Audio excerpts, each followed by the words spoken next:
Well, this morning we are at Prambanan, which is a UNESCO World Heritage Site and is a famous Hindu temple complex. So our guide picked us up, our driver this morning. We're over here now, and we'll find out more about it as we get in here. So this is the Prambanan temple complex, and if this looks a little bit like Angor Wat, it is because both of these temples are Hindu. And in fact, this particular temple complex is the second largest in the world, with Angor Wat being the first.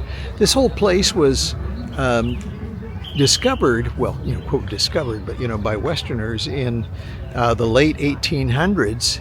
And even by 1880 or so, not much restoration had been done. It was a lot of rubble, but through a lot of research and work over the next 100 years, they rebuilt this complex. So we're going to go up in there and see what we can find.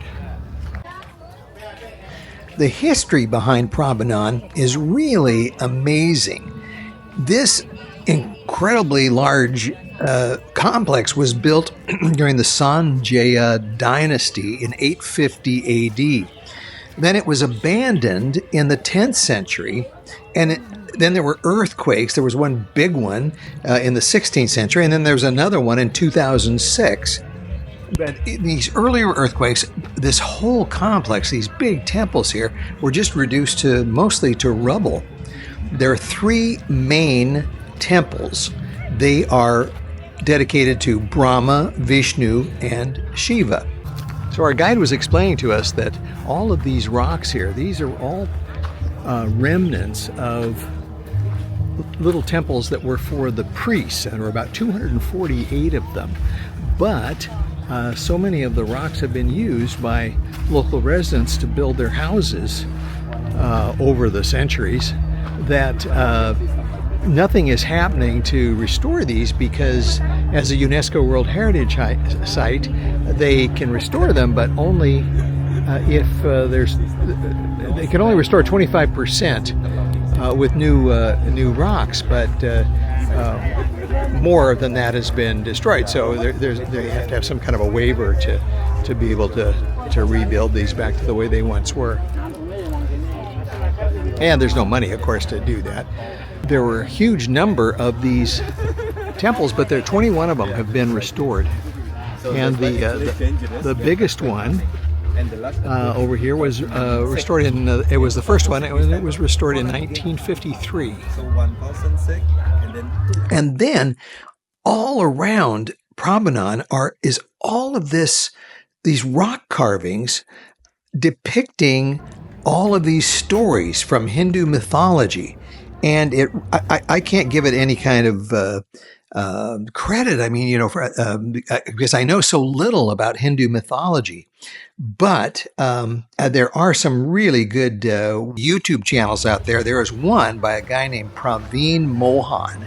And if you want to know anything more about these amazing carvings, he goes into great detail about all of these different legends and what's going on in these carvings, and it's just really amazing.